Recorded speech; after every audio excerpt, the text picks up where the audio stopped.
Para garantizar el acceso a la justicia de quienes integran pueblos y comunidades indígenas, el Tribunal Electoral ha determinado flexibilizar las reglas para la admisión y valoración de pruebas en los juicios que involucren a dichas comunidades. De ese modo, se privilegia el acceso a la justicia, haciendo efectiva la protección de sus derechos humanos. Tribunal Electoral del Poder Judicial de la Federación. Tú tomas la decisión, nosotros la protegemos.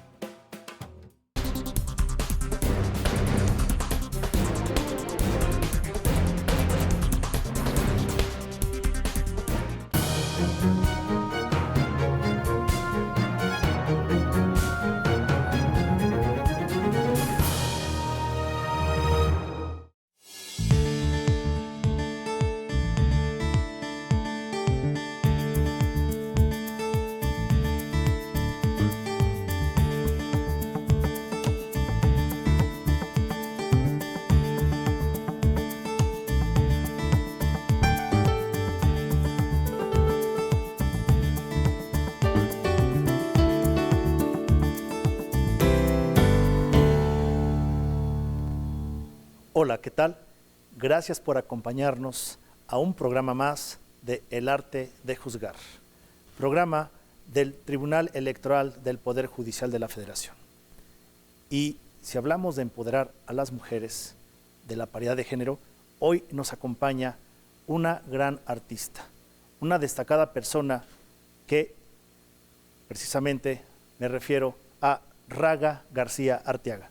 Sea bienvenida y le saludo con afecto. Muchas gracias y gracias por invitarme. Y precisamente hablando de Raga, me tomé la libertad de investigar Raga, qué significa, y significa modo melódico. Y si hablamos de un modo melódico, se habla de una armonía. Si hablamos de música, la armonía de los sonidos con los tiempos. Si hablamos de el arte que usted hace, que precisamente es licenciada en Bellas Artes, es de armonizar la pintura, los colores, las formas, la perspectiva. ¿Usted cómo puede armonizar el arte con la justicia electoral? Entrando de lleno de una vez.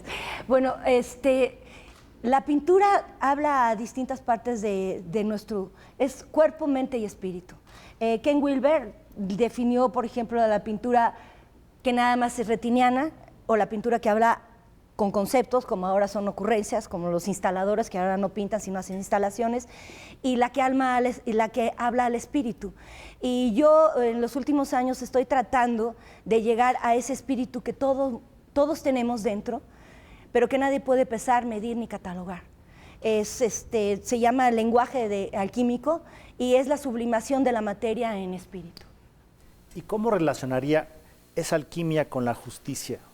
Pues muy fácil, si nosotros no educamos a nuestra juventud, no nos autoeducamos en esas tres partes, los griegos tenían razón, cuerpo sano en mente sana, pero les faltó el espíritu sano.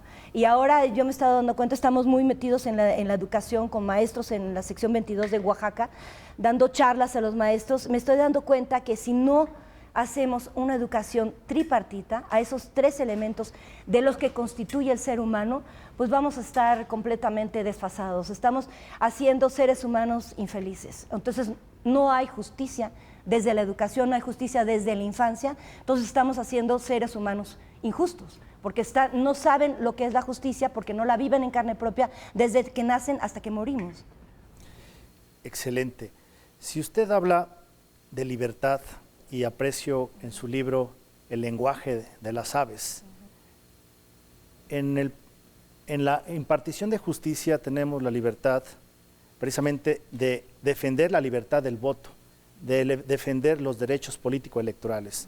¿Usted en el arte expresa esa libertad en sus obras? Pues estoy tratando de hacer mi mejor obra, mi vida.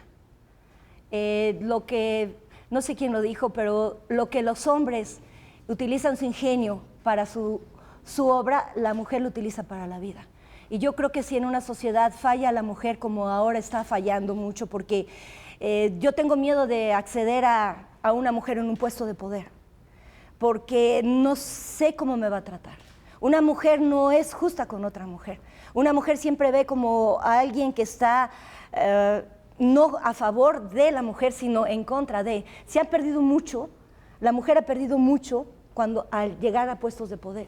Entonces yo creo que es sumamente importante que nosotros como mujeres nos demos cuenta que somos realmente diferentes a los hombres. Gracias a Dios somos diferentes, viva la diferencia, pero creo que es muy importante que podamos coincidir en ciertos puntos. Yo creo que esto empieza desde la educación familiar.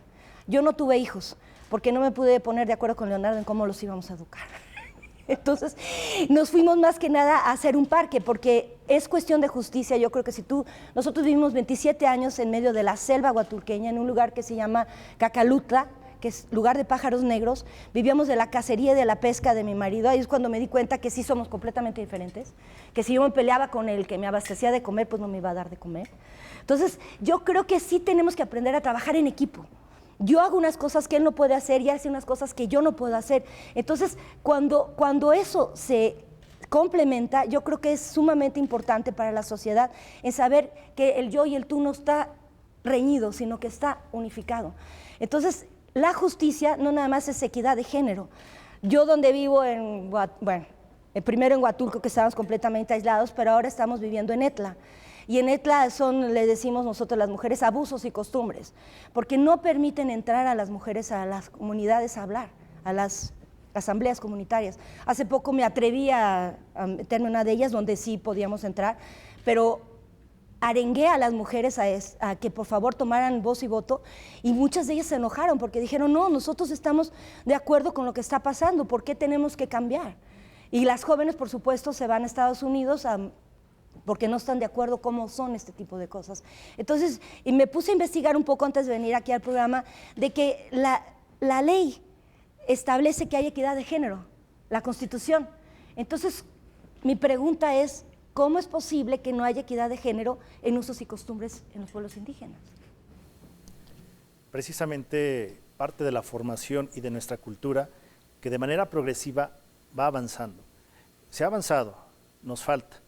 Pero esto es precisamente de equipo de trabajo, sociedad, autoridad. Sí. Desde su perspectiva, ¿qué opinión tiene usted de la justicia electoral en México?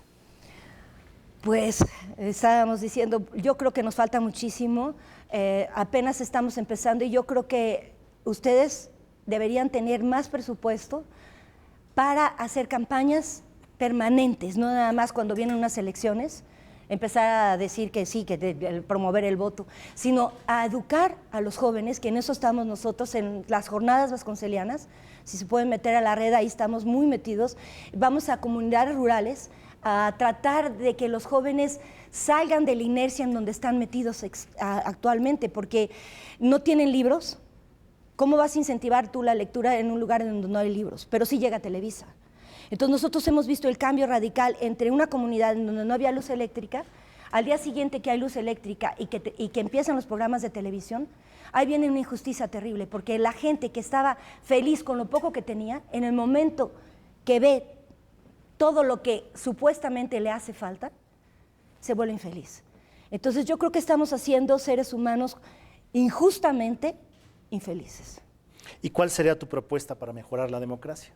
Pues mi propuesta para mejorar la democracia sería primero equidad de género, menos abusos y costumbres, y sobre todo yo creo que sí debe haber reglamentación en cuanto a los programas televisivos y en cuanto a los videojuegos, porque los niños desde muy pequeños, los papás, antes tenías una nana, yo tuve una nana indígena, pero ahora las nanas son electrónicas, y tengo muchas amigas que son maestras de preescolar y los niños ya están incapacitados para jugar uno con otro, están con los aparatitos todo el tiempo. Entonces estamos realmente en una encrucijada, o cambiamos esto o realmente el planeta va a un caos, porque lo que están promoviendo en la televisión, primero, son esquemas que nunca se van a cumplir. O sea, la hija pobre que se casa con el rico que se casa, o sea, esquemas que uno en 1.000.000 suceden.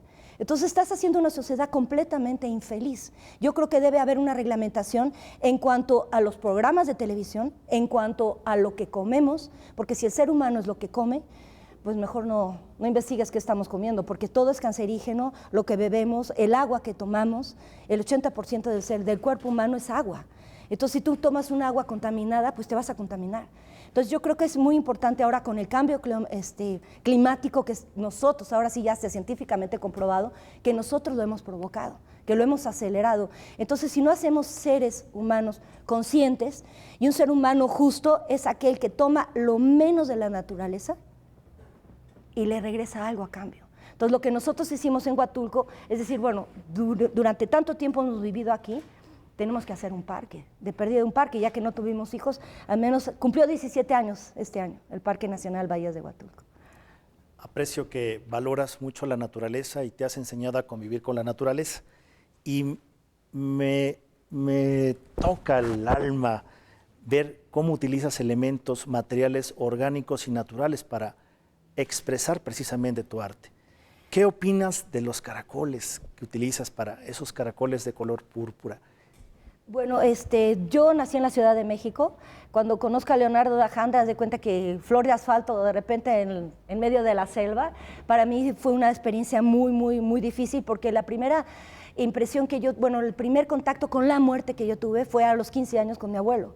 Y generalmente a los niños en ese momento no se les hablaba de la muerte, era un tabú la muerte. Creo que sigue siendo en las sociedades urbanas. Cuando tú vas al campo, te das cuenta que vida y muerte son caras de la misma moneda. Pero cuando vamos a Huatulco, en la carretera, lo primero que me encuentro yo es un muerto al lado de la carretera, que fue acribillado. Y tenía las manos, lo recordaré perfectamente, bien agujereadas. Trató de parar las balas con las manos. Entonces me dice Leonardo, bienvenida a Huatulco. Y yo me solté llorando porque había unos niños al lado del muerto, jugando con la lengua del muerto, y una señora, muchitos, dejen en paz al muerto, no estén jugando con él. O sea que en Oaxaca lo que más me impresionó es los muertos, o sea, la fiesta más grande que tienen es cuando alguien se muere. Y lo primero que hacen es una gran banda, y va por delante de la banda y después va el féretro. Y yo estaba acostumbrada a que generalmente la gente lloraba cuando alguien se moría, ¿no? Y allí no, ahí la gran fiesta es cuando alguien se muere. Wow. ¿Y qué influencia tiene el caracol? Mira, lo de caracol, hablando de abusos y costumbres, ya estoy a punto de meterme presa porque hay una ley en Oaxaca que nada más los indígenas de Pinotepa de Don Luis pueden utilizar ese caracol púrpura, siendo que Leonardo da Janda y yo hemos estado, bueno, antes de que se decretara el parque, casi a pistola y a rifle, manteníamos bastante bien el parque, antes de que se decretara el parque, bastante bien la población del púrpura. Tú cuando vas a Huatulco no sabes distinguir, cuando te dan un cóctel de caracol, no sabes si es caracol púrpura o cualquier otro tipo de caracol porque está fuera de su concha. Y el caracol púrpura es uno de los... el púrpura se utilizó desde Tiro y Sidón. Se comerciaba con el púrpura desde Tiro y Sidón, con las telas teñidas de color púrpura. Y el color púrpura se ha utilizado para todos los reyes a través de la historia de la humanidad en todas las latitudes. Entonces es impresionante ese caracol, porque si alguien te dice que utiliza el caracol púrpura en su estudio, no le creas. Porque nosotros hemos hecho experimentos, tienes que ir a la playa, no sé si ahí se ven algunas fotografías, con el lienzo, extenderlo en las rocas, sacar el caracol púrpura de la rompiente, y él, en el momento que secreta una baba como blanca, utilizarla, pero entonces utilizas blanco sobre blanco. Y tú tienes que saber perfectamente qué vas a pintar para poder utilizarlo. Después empieza a poner un poco verdoso y al final adquiere el color púrpura, que es indeleble. Eso sí es casi para siempre. Me haces recordar esta gran obra de B. Traven, del libro Canasta de Cuentos Mexicanos, en donde un artista precisamente extraía sus materiales de la cochinilla, de las raíces, de las plantas para poder expresar en sus obras. Y en efecto, es una esencia, es único. No lo puedes industrializar, no lo puedes expandir porque cada canasta que producía este artista era única. Y así veo tu arte. Es característico y la esencia que tú plasmas en esas obras, en esos lienzos, y que también tratas tu material, me estabas explicando. ¿De qué forma lo tratas? Bueno, cuando yo llego a Huatulco, empiezo a recoger todo lo que me encuentro, y lo primero que me encuentro son huesos tirados de vacas, de animales, plumas. Tengo un mural hecho con arte plumario ahí en Huatulco, con puras plumas. También tengo materiales extrapictores, que le dicen al principio, bueno, antes no se utilizaba ese tipo de materiales en la pintura, yo empecé a meter los huesos dentro de la pintura, entonces trabajé con una ingeniera química para que me conservara mejor los huesos para poderlos colocar, y es una etapa que nosotros le denominamos chamánica, porque es algo único, los huesos pues no se van a poder reproducir, ¿no? Es algo que tú tienes en tu casa o tú tienes y ya nunca más. Y además la naturaleza tiene absolutamente todo, el creador, entre comillas, no es creador, es recreador, tú encuentras, tú hallas, como decía, encuentras las cosas, como decía Picasso. La cuestión es de que tú tengas todos tus sentidos abiertos para poder lograr esa visión que nadie más tiene más que el artista, ¿no? Que es completamente diferente al mundo cotidiano. Admirable.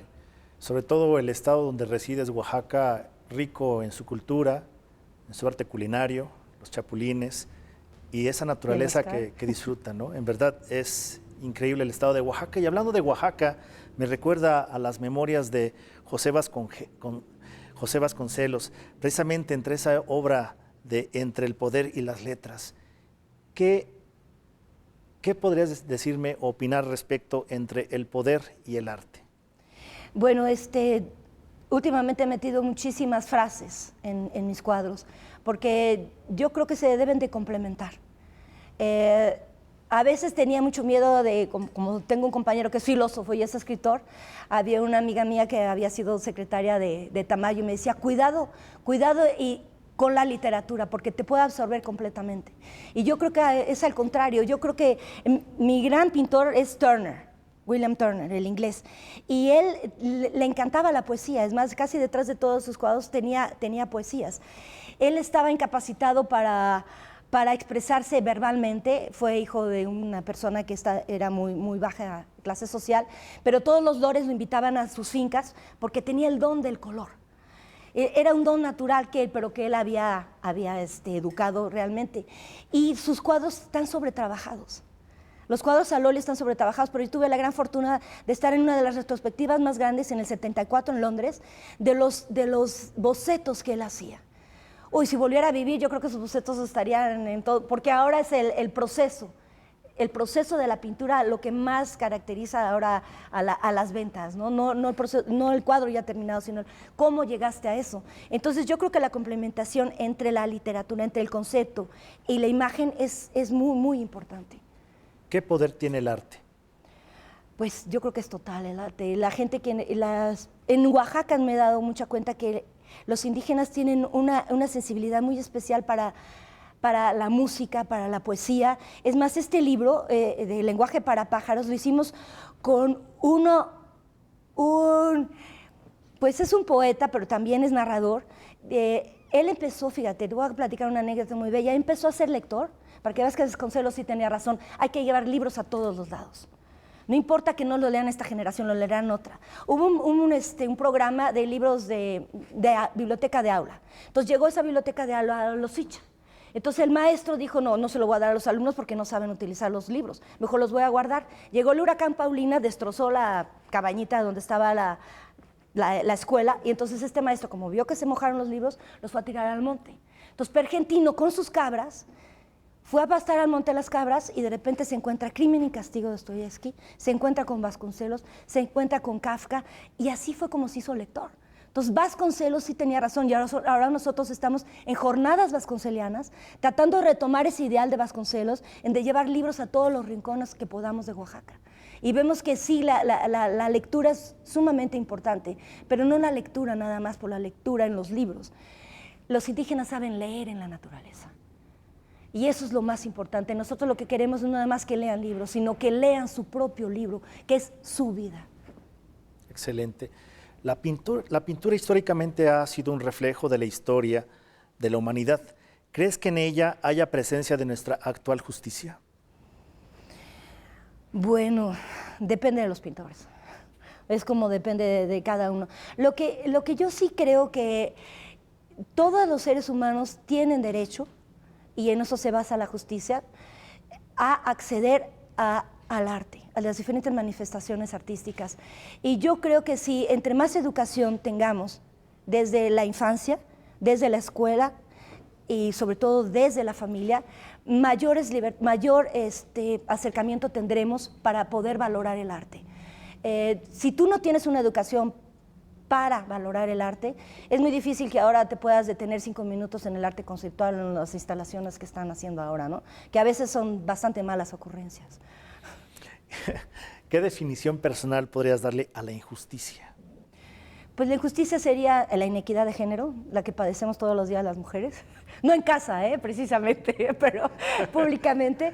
Pero la injusticia yo creo que tiene mucho que ver con lo que está pasando ahora a nivel global. El ciudadano común y corriente, como lo que nos pasó a nosotros en Huatulco, que nos echaron, destruyeron nuestra casa, después de ser los fundadores del Parque Nacional Bahías de Huatulco, no nos dieron indemnización, simplemente al menos salvamos la vida. No pudieron privatizar el parque, que eso fue lo mejor, son 11.200 hectáreas de tierra y de mar, pero lo que sí me quedó muy claro es de que sí es necesario que los ciudadanos se enteren de lo que está pasando. Ahora, por primera vez nos estamos dando cuenta de todo lo que roban los políticos, por primera vez nos estamos dando cuenta de todas las triquiñuelas que tiene el Poder Judicial, electoral, todo este tipo de cosas, pero estamos todavía como incapacitados para incidir en ese cambio.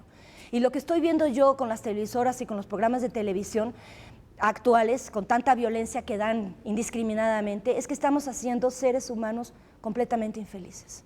Y eso es sumamente grave, porque si un ser humano es infeliz, no nada más va a abusar de las drogas, va a abusar de la naturaleza, va a abusar de los seres humanos que están al lado, va a ser incapaz de ser justo consigo mismo y mucho menos justo con la naturaleza y justo con los demás seres humanos, va a ser incapaz de ser sociable, va a ser incapaz de ser útil en su sociedad.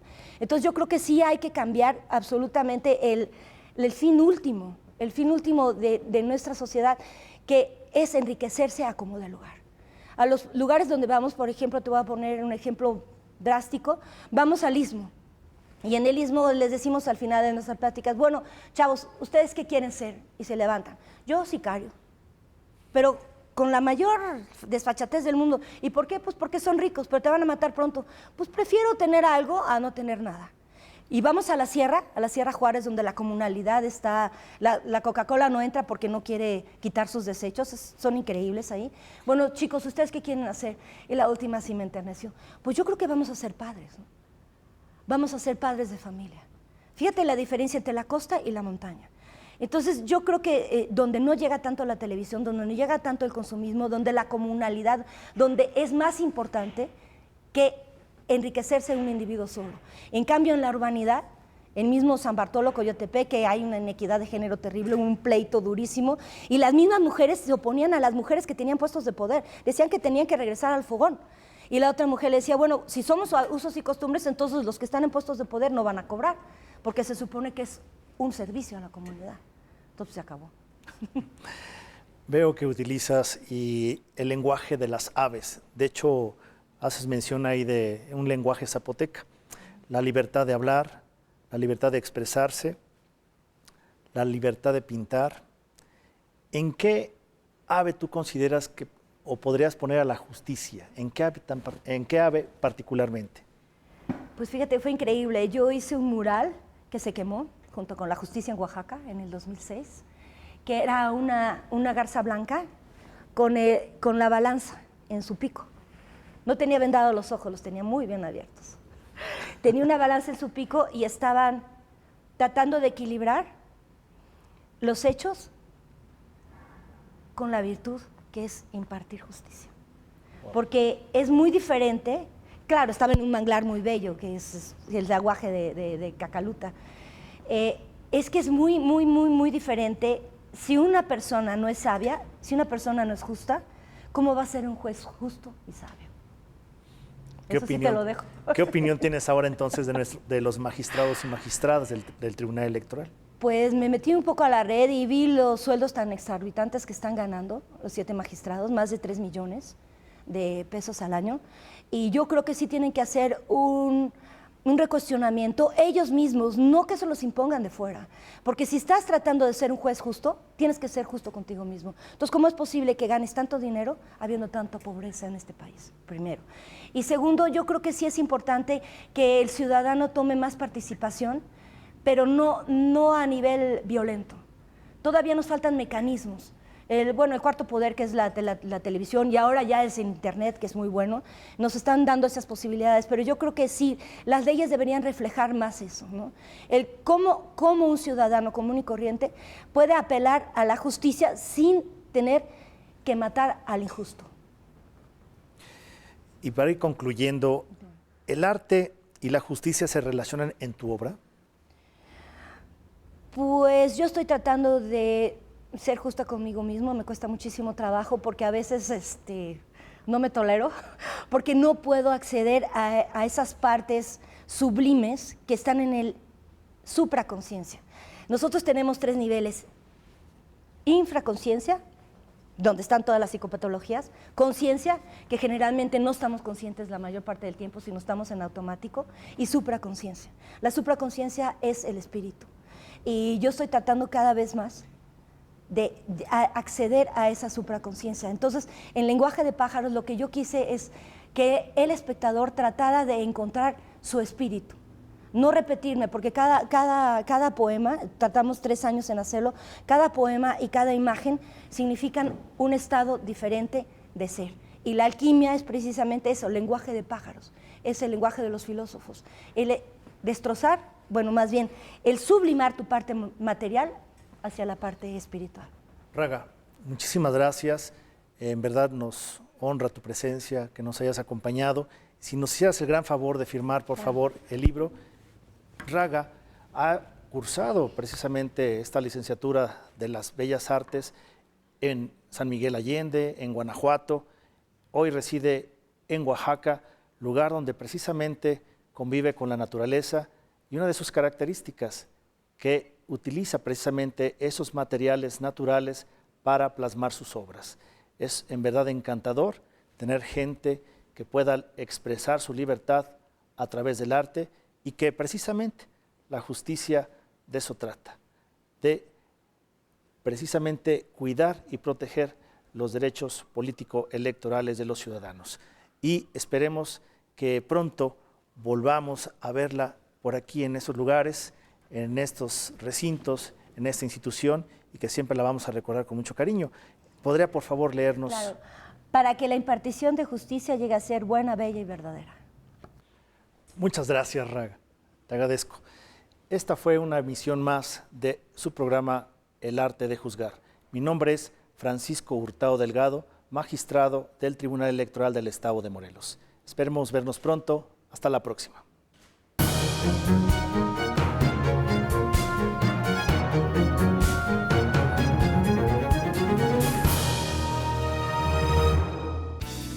Intérpretes, músicos, pintores, escultores, escritores.